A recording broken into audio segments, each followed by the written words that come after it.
Good morning. Welcome to the Kitsap Unitarian Universalist Fellowship. Whoever you are and wherever you come from. This fellowship is going to the dock. I couldn't have said it better myself. For this hour, we here are one gathered congregation, and all are welcome. Please enjoy this morning's musical call to worship. All God's Critters Got Places in the Choir, presented by our very own choir. All right, ukuleles, are you ready? Yes. All right, 1, 2, 1, 2, 3.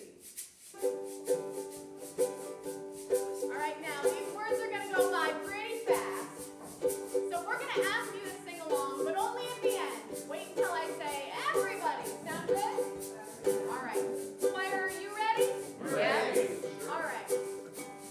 1, 2, 1, 2, 3. All God's critters got a place in the choir. Some sing low, some sing high, some sing out loud on the telephone wire, and some just clap their hands or pause or anything they got now. Listen to the bass, it's the one on the pond where the bullfrog croaks and the hippopotamus moans and groans with the big canoe, and the old cow just goes moo. The dogs and the cats, they take up the middle where the hummingbird hums and the crickets fill, the donkey brays and the pony neighs, and the old coyote howls. Woo! Listen to the top where the little birds sing on the melody, hear the high notes ringing, the blue owl hollers over everything, and the jaybird disagrees.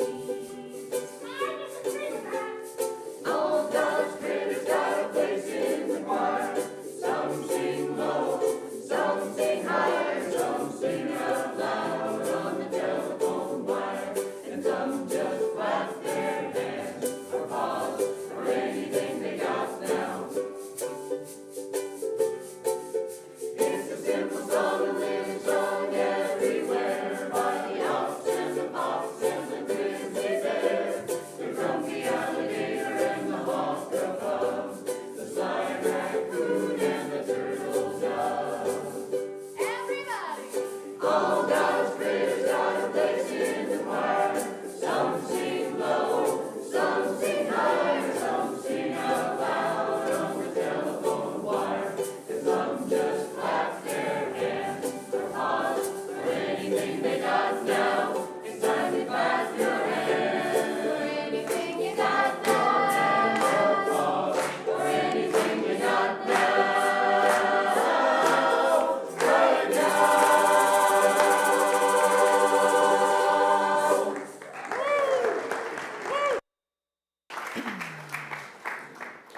Well, if you didn't arrive this morning in a good mood, I predict you are in one now. My name is Liz Roberts, and I use she, her pronouns. I'm in my 50s. I have short, dark hair, wear glasses, and this morning I'm wearing a dark blue and bright green blouse. I'm also wearing some earrings that show cats with angel wings for all the kitties I've known that aren't on Earth anymore. My family and I have been coming to KUUF since the mid-1990s. This is the place we have turned to in times of celebration and in times of need. And I've participated in the life of this fellowship in many capacities. Currently, I am serving on the KUUF Auction Committee. Stay tuned. I'm the facilitator of our Committee on Shared Ministry. I serve on the Children's Religious Education Committee, and I lay lead. Our worship leader this morning is our minister, Reverend Victoria Poling, who also serves as the minister to the Vashon Island Unitarian Universalists. Reverend Victoria uses she, her pronouns and identifies as a queer, white, and Hispanic Pacific Northwesterner. She loves blue herons, peppermint tea, and lentil soup. If you are visiting this morning, we invite you to participate as you feel comfortable. If you're here in person, we look forward to welcoming you after the service during our coffee hour. If you're attending online, please introduce yourself in the chat.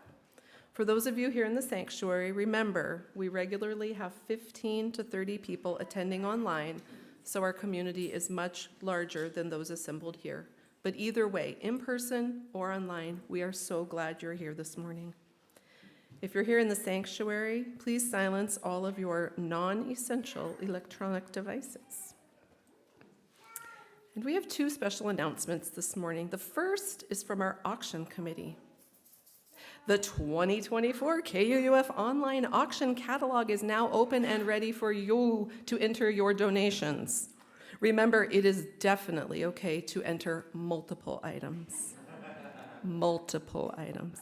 Please see the email from us with the link. You can find it on our website, kuuf.org, or on flyers with a QR code that you can see around our fellowship.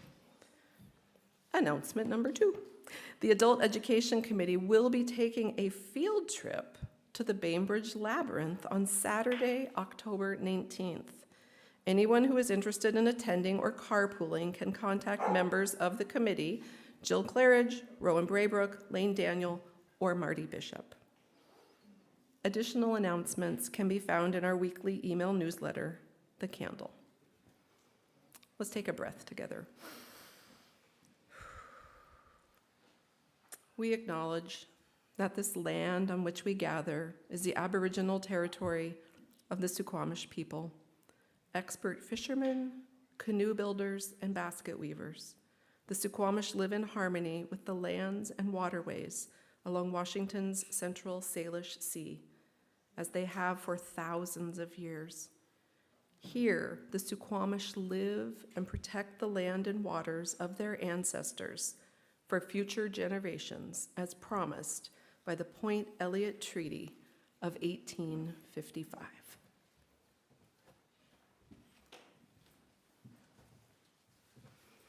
I'm Reverend Victoria. Today I'm wearing a stole that has blue herons and sea stars and snails. So I brought some of my favorite creatures in the choir with me today. Welcome to our animal blessing service.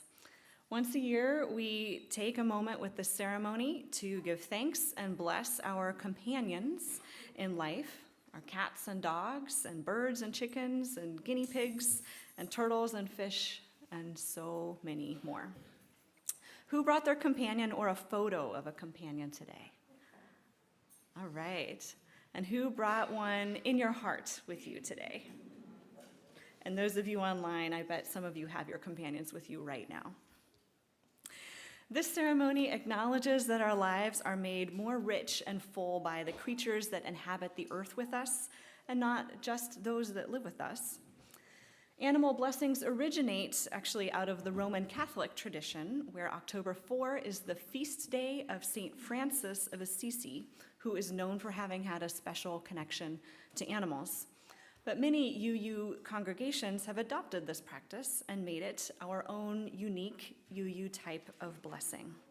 We connect it to our 7th principle, which states that we are all a part of the interdependent web of life, and that is the motivation for our services. Let us now light our chalice together as we bless our animals today.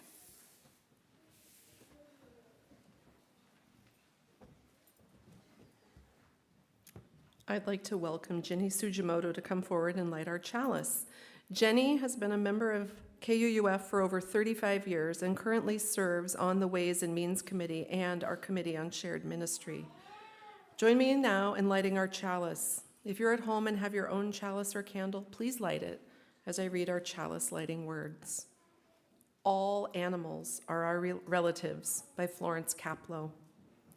We light this chalice in honor of the animal realm, furred and hooved, two-legged, four-legged, and many-legged, fanged and clawed, gentle and fierce, wild and tame. May we remember that all animals are our relatives, worthy of our care and our respect. Please join me in the spoken affirmation. The words will appear on the screen. We gather as a caring community, seeking life's deeper meanings. We value diversity and affirm the worth of all living things.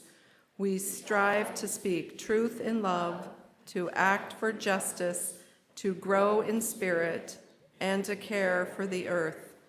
We celebrate with open hearts and minds the creative power that sustains and transforms us. Our next hymn is Where My Free Spirit Onward Leads. This hymn is to the tune of Kingsfold by Ralph Vaughan Williams, one of the most well-known British composers of the 20th century. Please rise in body or in spirit to join in singing hymn number 324 from our gray hymnal, Where My Free Spirit Onward Leads.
Good morning. My name is Melinda, and today I am wearing dark blue.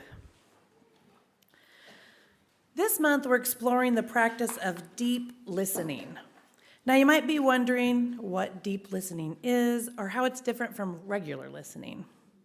Well, the deep part of deep listening is our best clue, as it points to things beneath the surface, like things that are sometimes hidden below and too often ignored, like injustice or marginalized voices.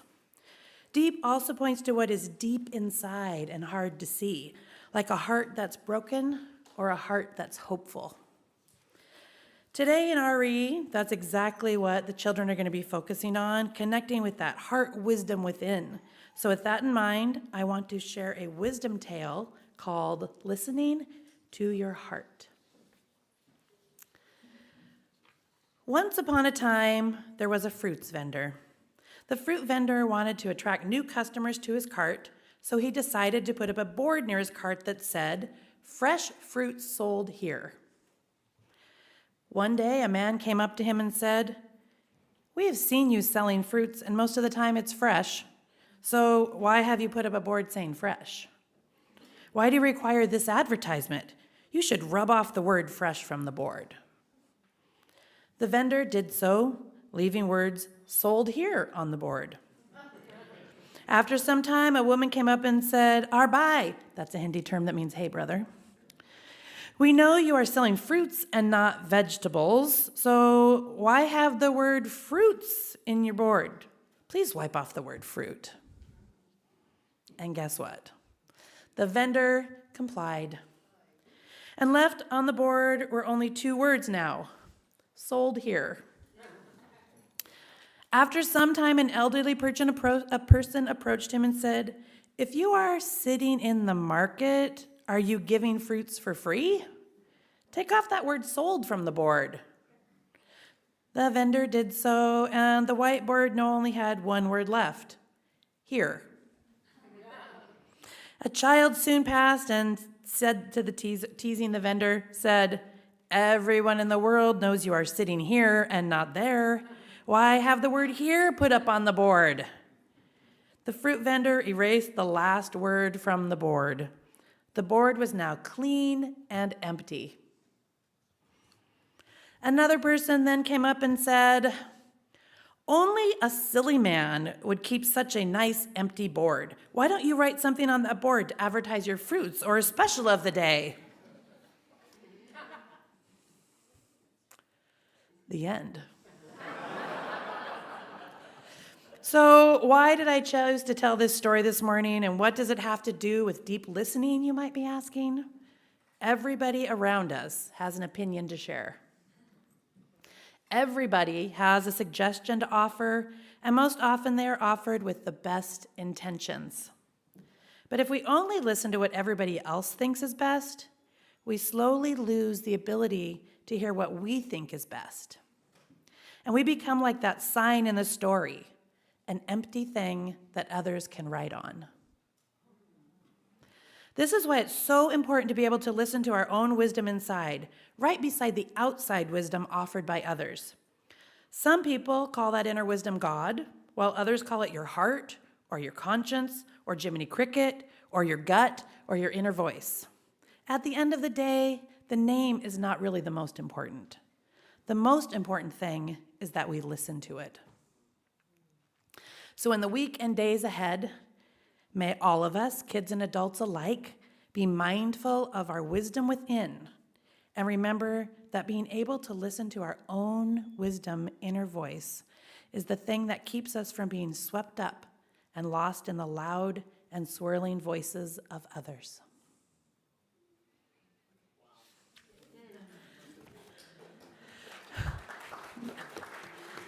Now, will you please rise in body or spirit and join me in singing Our Children on Their Way.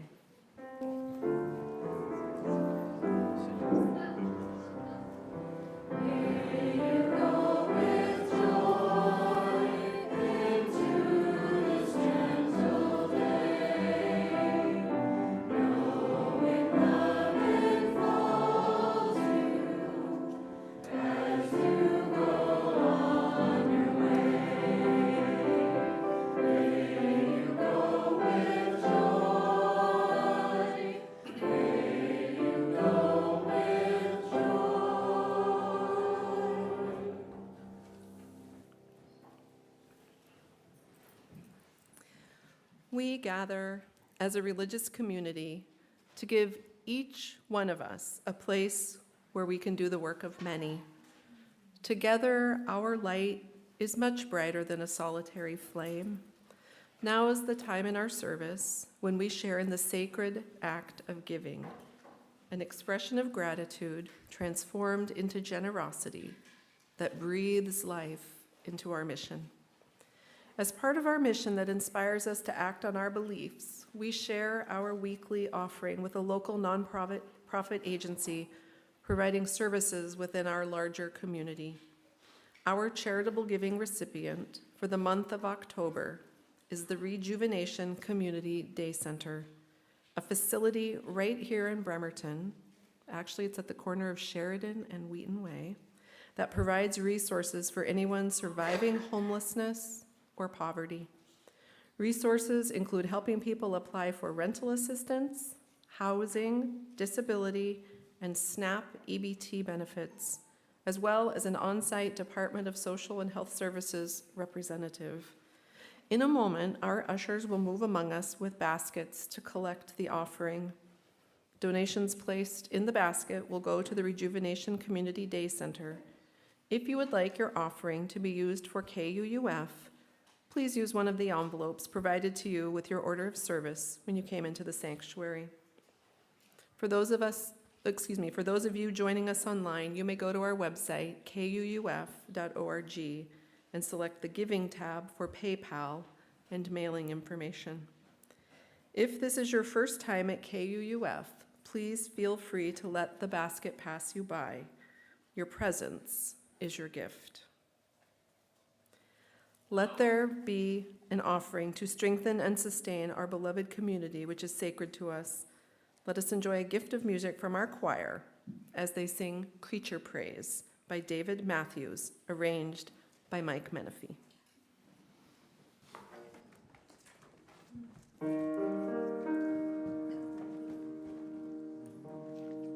Faces, you ready? Sure. All right. 1, 2, 1, 2, 3. Dum, ba-dum, dum, ba-dum, dum, Large creatures, small creatures, and short and tall creatures come now to sing and praise. Young creatures, old creatures, and hot and cold creatures come now to sing and praise. Sing peace for the earth, sing praise for the sun, sing love for the spirit that makes all creatures one. Sing hope for the goodness of what we can become. Let all creatures sing and praise. Low creatures, high creatures, flying in the sky, creatures come now to sing and praise. White creatures, brown creatures, all the world around, creatures come now to sing and praise. Sing peace for the earth, sing praise for the sun, sing love for the spirit that makes all creatures one. Sing hope for the goodness of what we can become. Let all creatures sing and praise. Day creatures, night creatures, and left and right creatures come now to sing and praise. Near creatures, far creatures, anywhere you are, creatures come now to sing and praise. Sing peace for the earth, sing praise for the sun, sing love for the spirit that makes all creatures one. Sing hope for the goodness of what we can become. Let all creatures sing and praise. Let all creatures sing and praise. Sing and praise.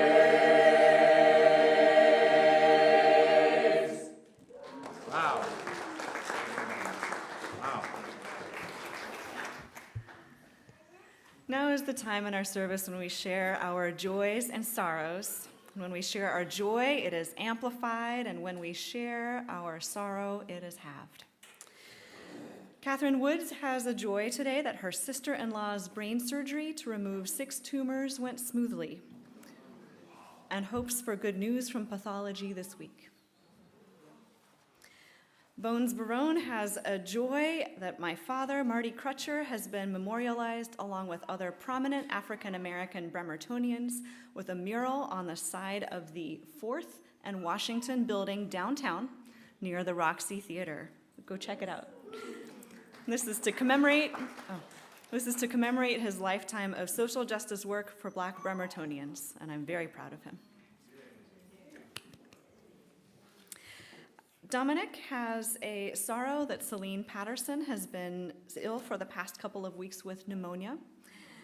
And hope that she fully recovers, and a joy that her husband Nate is taking such great care of her as she convalesces. Genevieve Emmett has a sorrow that a friend of mine is looking for a mother-in-law or a trailer for a short-term stay after a sudden separation from her significant other. So if you have any ideas, please see Genevieve. Marcia Christian has a sorrow. Today is my mom's birthday, and she passed in February, so this is the first birthday without her. Ed Luby has a joy, having had a great visit over lunch with my high school girlfriend from Portland, who is going to help me with a work project next week. That's a joy to have some help. And also a joy that the West Sound Chorus, under Mike Menefee's direction, had a great contest in Portland yesterday, earning the award for Best Small Chorus.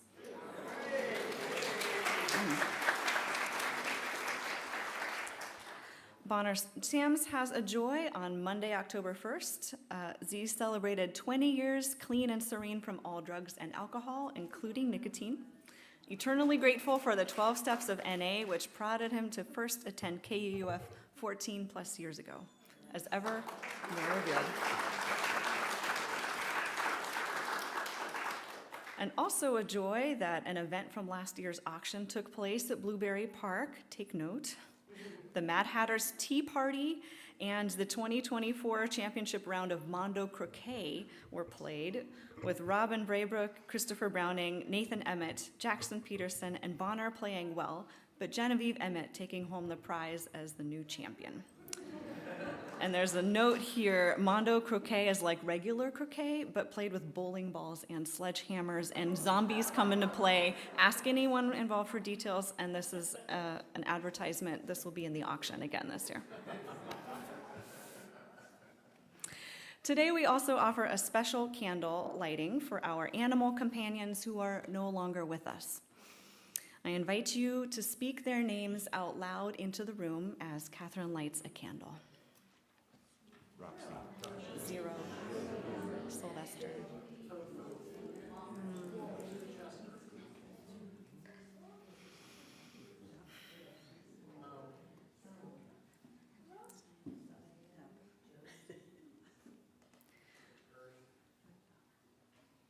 We honor the memories and we give thanks for the ways our lives have been blessed by these animal companions.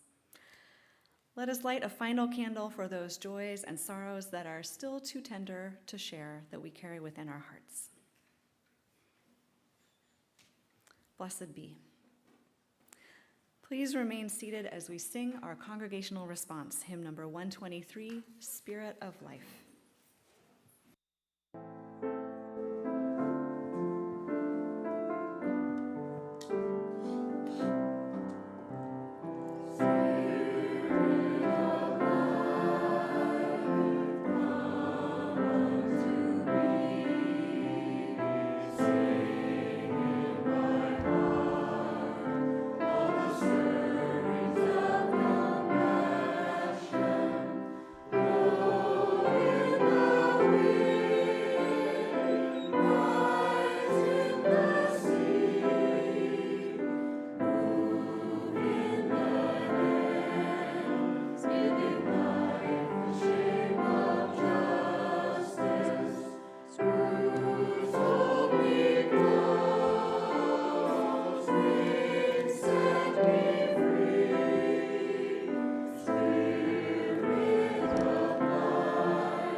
Our reading this morning is a poem by Julian Jamaica Soto from their book Spilling the Light, called When Your Best Friend Has 4 or So Legs. What it means to have a pet is to love someone who speaks a language you do not. A dog will bow and prance. A cat will purr and blink. A guinea pig will giggle and squeak. A long time ago, a friend of mine had a dog with soft ears and considered herself the pup's guardian. A gentle way to think of protecting and caring for a friend. Such a small gesture of respect for a source of boundless love. The dog's long pink tongue lolling in a goofy grin. The cat convinced that kneading and grooming are crucial to this day. A bird asking for a treat, bending a wing to wave. These are friends. They are loves. It's kind of a surprise that you should love someone so much who would eat the butter on the table if they could get away with it. And gets endless hair on the sofa when they aren't even supposed to be on the furniture. When they're called companion animals, that's such an open, tender truth. The endless cuddles and tricks and loyalty. The comfort of fingers to fur and big, adoring eyes. These are friends. They are loves. They stretch our hearts and they fill them in their abundance of kindness. And when they're gone, our hearts remain larger, though their absence leaves room for expanses of grief. Their love champions us and companions us still. Please join me in a moment of reflection, listening to the multitude of sounds around us, made by animals and humans, perhaps some machines in our buildings, creatures outside, and our moment of non-speaking reflection will be followed by our sermon.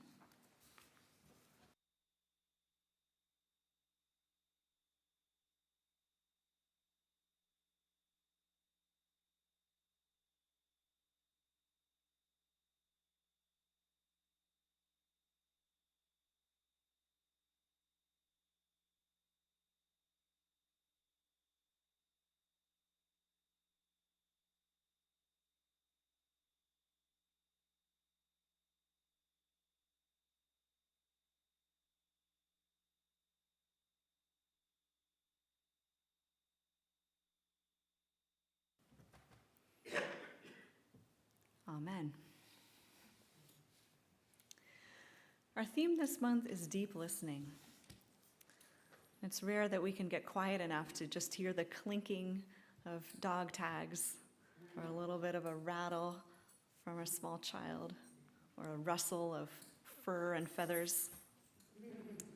Yes, on cue. Today we honor the practice of listening to the animals who share our homes and habitats. These animals are our companions and a comfort to us, and they're also our neighbors. As Julian Jamaica Soto wrote in their beautiful poem, we might think of ourselves as their guardians, which is a gentle way to think of protecting and caring for a friend.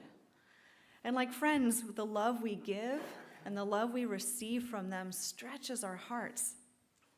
Our animal siblings in the interdependent web of life enliven us by their contact with us.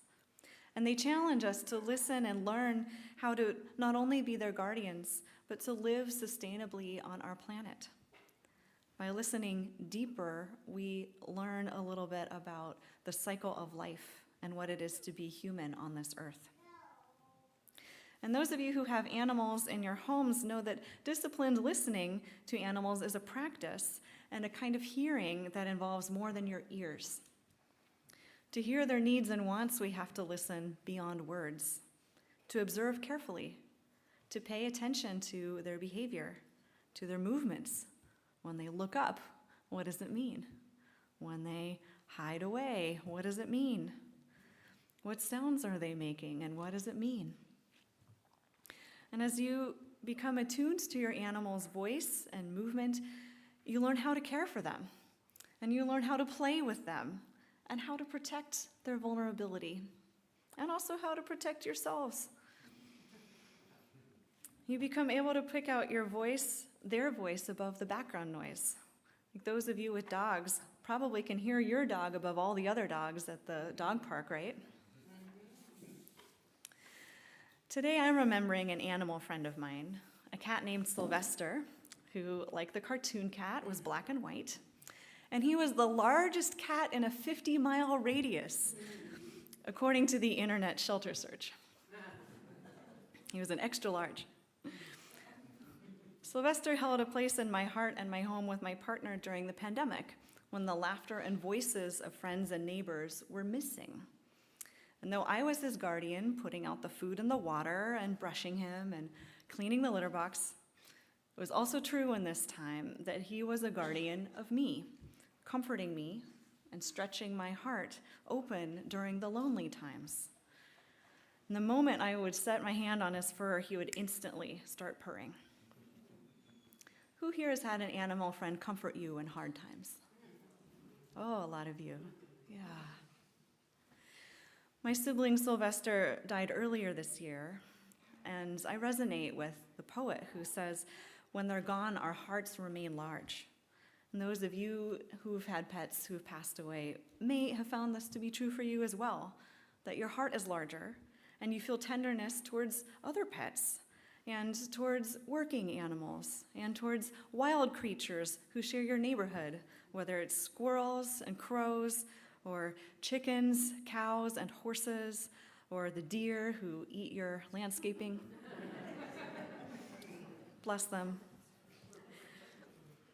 Those of you who observe animals outside your homes know that disciplined listening to the working and wild animals in our lives is also a practice.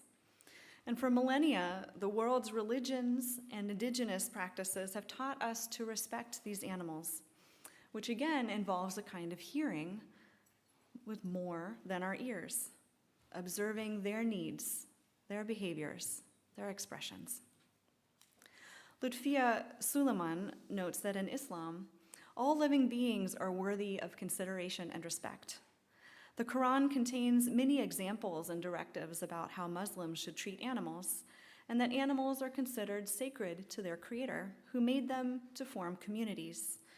In Surah 6, verse 38, it is written, "There is not an animal that lives on the earth, nor a being that flies on its wings, but they form communities like you."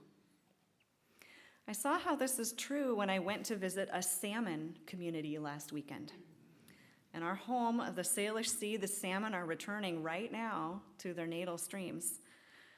I sat on the banks of the Dosi Wallops River, marveling and marinating in the fishy smell of the river. I beheld the spawned out salmon carcasses swaying gently in the gravel at the river's edge, and I saw the silver bodies darting forward, splashing about to hold station against the current, sometimes losing ground and circling back and returning. And I noticed that as they swim, they will support each other. And they'll catch a salmon that's falling back and kind of guide it back into the current. And sometimes they'll even goose each other forward for a burst of speed and encouragement as they head up that river, that long journey to lay their eggs and begin the cycle of life anew. There were dogs there as well.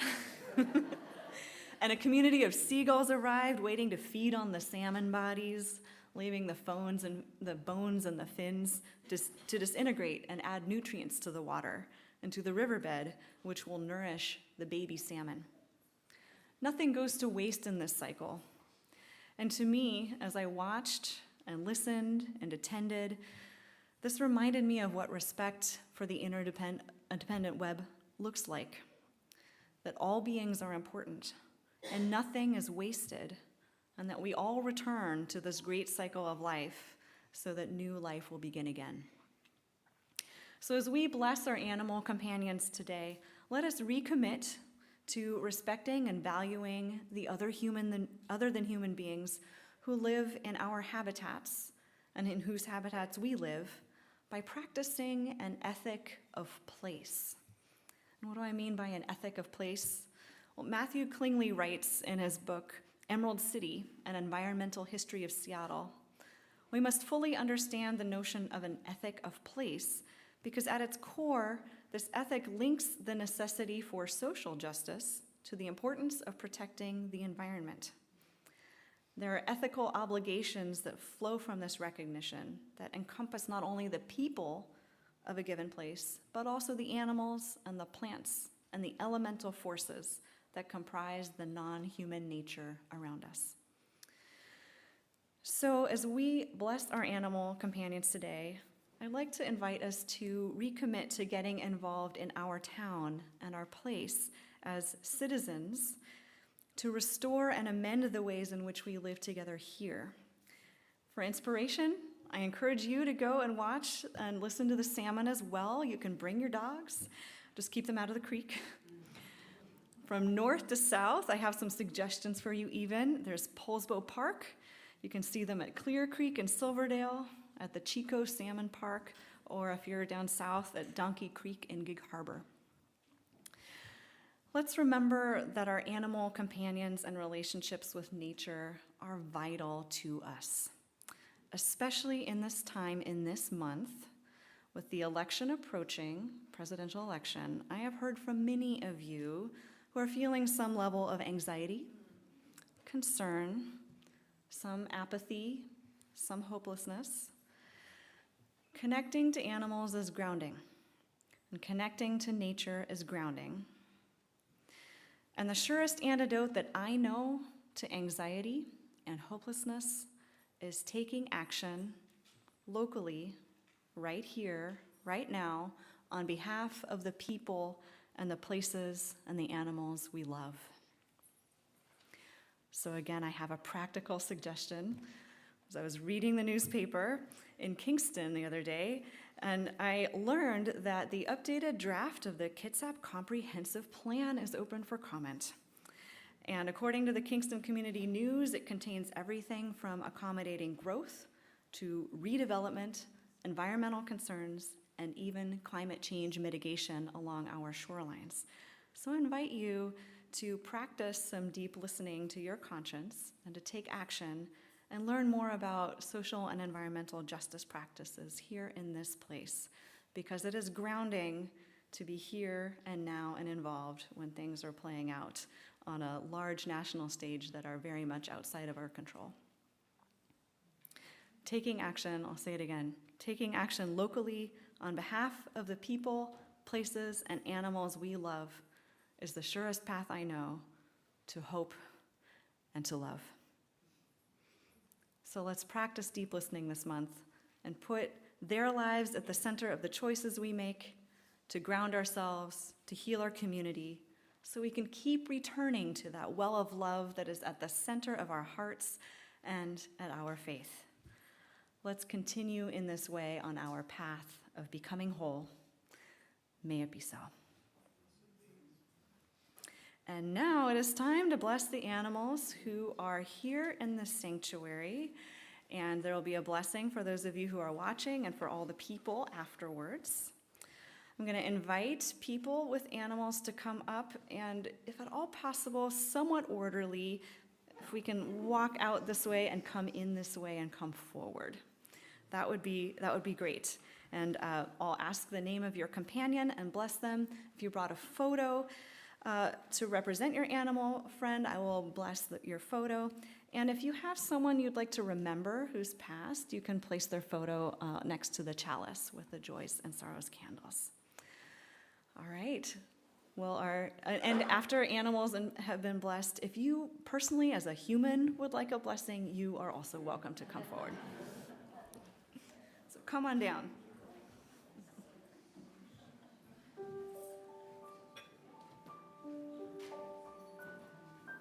I'll take a blessing. May you live a long and happy and blessed life. Have good food in your belly and warmth in your home and joy in your journey.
Thank you, everyone who came forward.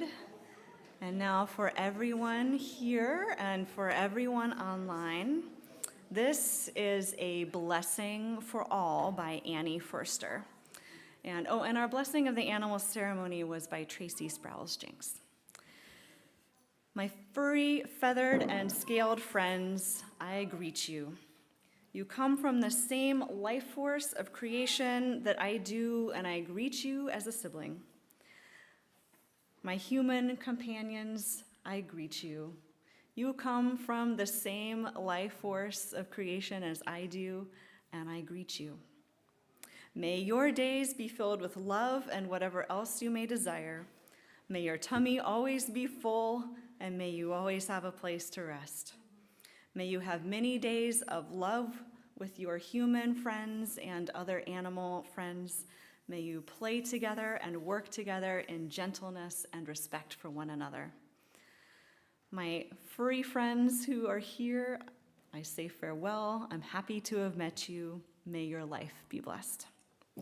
And let's please rise in body or spirit to sing our closing hymn, Mother Earth, Beloved Garden, and the words will be on screen.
Thank you, everyone.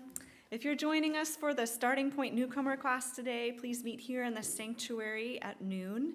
Everyone else, you're welcome to enjoy some treats and coffee in the foyer and meet each other's fur friends outside. Our closing words are a short blessing.